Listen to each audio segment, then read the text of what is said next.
అలవాటు ఉందా? లేదు. మరెలా? పుట్టడం అలవాటు ఉందా? ఒక్కసారి పుట్టేశాంగా, ఇప్పుడు అలవాటైపోయిందిగా జీవితం. బాగా మాట్లాడుతున్నావు. అబ్బే, అవేం మాట్లాడండి. చేసిందే చెప్తాం, చెప్పిందే చేస్తాం. ఏం చెప్తావు, ఏం చేస్తావు? చేతులతోనే చెప్తా ఏదైనా, చూపులతోనే చేస్తా ఏమైనా.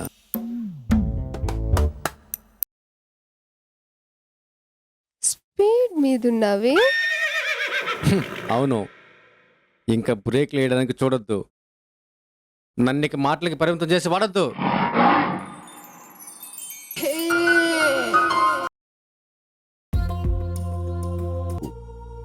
దాహాలకు చక్కని కిక్కు నువ్వు.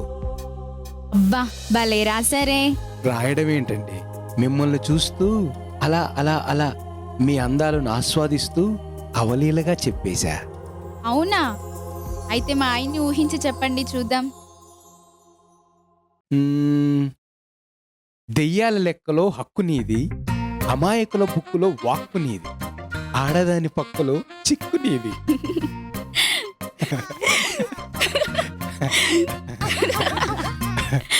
నీ నవ్వు 32 రేకుల పువ్వు. ఆహా, కొంచెం దాచుంచుకోండి మీ పెళ్ళం కోసం. నీ గుండె లోతుల్లో నా కంటి కిరణాలు ప్రవేశం ప్రవేశం. నీ కంటి అడుగులతో నా గుండె లోతుల్లో ప్రకాశం ప్రకాశం.